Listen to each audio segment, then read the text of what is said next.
Interview में बड़े आराम से बोल दिया आई एम लॉस्ट। तो हमारा सोचे हम क्या ही बता पाएंगे, क्या ही बयां कर पाएंगे। क्या था ये बाहर, आदत तो हमें रही है, लेकिन आज ये क्या कर दिया हमने। मुझे एक्चुअली समझ नहीं आ रहा है कि मैं इसको एक्सप्लेन कैसे करूं। और थोड़ा प्रैक्टिकल चीज़ों के बारे में अगर बात कर लूं तो ऑनेस्टली सिचुएशन बहुत ही ज़्यादा जब हार्दिक केम टू बैट, तो I was just going through the innings. I was like ठीक है यार, स्ट्राइक रोटेट करेंगे, hit a odd boundary here and there. But फिर हार्दिक केप्ट टेलिंग मी हो जाएगा, फिर बैट डीप हो जाएगा। And then I found boundaries at the right time, but still 50 of 3 Haris Rauf to bowl 1 over. I was thinking it's going to be challenging, but I told Hardik one thing कि अगर Haris Rauf को attack किया तो वो लोग panic कर जाएंगे। And जब 28 रन चाहिए थे 8 बॉल में, I was backing myself. I said I have to hit 2 sixes, otherwise we'll lose the game. There is no chance हम जीतेंगे अगर मैंने 2 छक्के नहीं मारे। 2 छक्के नहीं उसमें तो आ रहे हैं, मतलब वो छक्के तो स्तब्ध थे सारे, उन पे आएंगे। लेकिन वो जो ड्रिंक्स था इरफान, वो 10वें 11वें ओवर के बाद उसके बाद लगा, वो 12वें ओवर से टैक्टिक थोड़ी बदली, तो वहां क्या बातचीत हुई थी जब गियर शिफ्ट करे। नहीं एक्चुअली मैं सरप्राइज हो गया था जब मैं गया बाहर, क्योंकि विकेट्स स्टार्टेड फॉलिंग, फिर अक्सर रन आउट हो गया। तो मुझे लग रहा था कि यार सिचुएशन खराब से खराब होती जा रही है। बट फिर जब हार्दिक आए तो then I told him single लेते हैं, स्ट्राइक रोटेट करेंगे, let's go deep in the game, देखते हैं क्या होता है। कभी ना कभी प्रेशर डालने का मौका तो आएगा।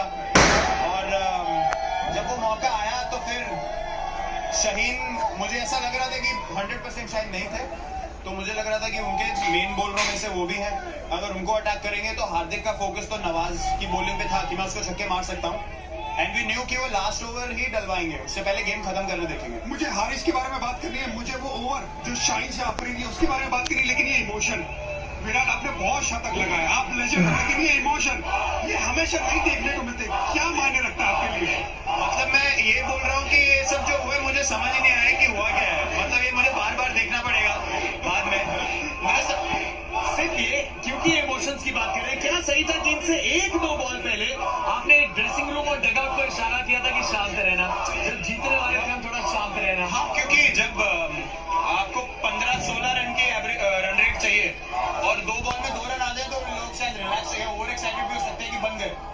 फिर एक डीके रन आउट हो गए या स्टंपिंग हो गया। बट फिर ऐश को मैंने बोला कि कवर्स के ऊपर मारने देखना, लेकिन ऐश ने अपना दिमाग के ऊपर एक्स्ट्रा दिमाग लगाया और मतलब that was a very brave thing to came inside the line, wide करवा दी। उसके बाद तो सिचुएशन ये रहेगी कि गैप में गई तो हम जीत जाएंगे। आपकी वो हारिस रऊफ का सामने विराट नोटिस है, मतलब 150 में गेंदबाजी कोई कर रहा है, वो हार्ड लाइन डाल रहा है और आप सामने मारो, वो पूरे टूर्नामेंट का सबसे बेहतरीन शॉट है। क्या सोचिए, प्लीज एक्सप्लेन करिए प्लीज। तो मुझे समझ ही नहीं आ रहा कि मतलब मैं उसको एक्सप्लेन कैसे करूं। मैं यही सोच रहा था कि 2 छक्के चाहिए, लेकिन वो एक इंस्टिंक्टिव शॉट था। मैंने कहा सिर्फ बॉल को देखो, ज्यादा हिलने की जरूरत नहीं है। और वो कनेक्शन होना बहुत रेयरली, आई थिंक मेरे करियर में 2 या 3 बार ऐसा कनेक्शन हुआ है मेरे बैट से ऐसे शॉट के लिए, और उस टाइम पे बहुत जरूरी शॉट था वो।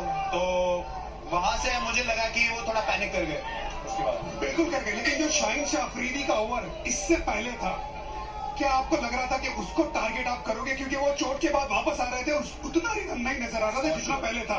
वो पहला जो उन्होंने स्लोअर बाउंसर मारा, जब वो ऑलमोस्ट छक्का हो गया तो मुझे लगा कि अब वो प्रेशर में है, क्योंकि यहाँ पे स्लोअर बाउंड्रीज बने हैं। बैक ऑफ लेंथ बॉलिंग में बॉलर ऊपर होता है, तो अगर वो बीट हो जाओ आप तो गेम अलग है। अगर उसमें चौका लग जाए और वो कंधे के ऊपर भी हो गई बॉल, तब तो मुझे पता था कि अब उसके पास ऑप्शन नहीं बचे, या तो मेरे को यॉर्कर मारेगा या फिर स्लोअर बॉल डालने देखेगा।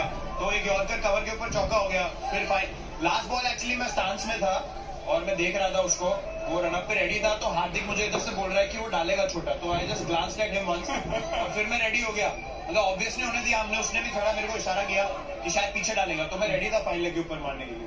क्या ये विराट कोहली की सबसे बेहतरीन इनिंग? क्या ये विराट कोहली की सबसे बेहतरीन इनिंग है या नहीं? विराट बताइए। मैं क्या आप कह सकते हैं कि है, और इससे बेटर चैलेंज क्या हो सकता है? थोड़े टाइम के बाद आप चैलेंजेस ढूंढते हैं, फिर वो जो थोड़े से इररिलेवेंट मैचेस होते हैं वहां पे इतनी इंटेंसिटी नहीं आती।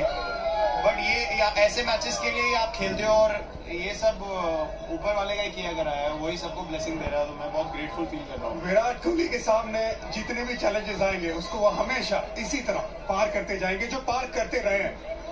लेकिन आपने दिवाली एक दिन पहले 2 दिन पहले ही वो मना ली है। बहुत अच्छी टाइमिंग हो गई। आई थिंक अब लोग खुशी से दिवाली मनाएंगे। सबको बहुत हैप्पी दिवाली। आई होप कि ये जो आज इमोशन फील कर रहे हैं वो कल में भी कैरी हो और आपकी दिवाली और भी शुभ हो और भी खुश हो। और हम सबकी तरफ से, मेरी तरफ से, इंडियन टीम की तरफ से सबको बहुत शुभ Diwali. Thank you so much Virat. पूरे 140 करोड़ इंडियंस की तरफ से थैंक यू स्टार स्पोर्ट्स से, हर एक स्पोर्ट से, हर एक फैन से। ये कहते हैं ऊपर वाले, क्रिकेट मैन कहते हैं नीचे, इन्होंने संभाला है। But it's just the beginning. Just the beginning. Just Yes. one match. Yes. So we have to be focused. लेकिन मूड सेटर हो गया। This is the feeling that you want. आप ऐसे जीतते हैं तो फिर आपको लगता है कि यार बड़े मैचेस की तैयारी आप ऑलरेडी कर चुके हैं। अब यहाँ से इंटेंसिटी मेंटेन करने की बात है, लेकिन कोई भी चीज लाइटली नहीं ले सकते। थैंक यू विराट, बहुत और कमिटमेंट, सब इंतजार कर रहे हैं। Thank you Virat, thank you.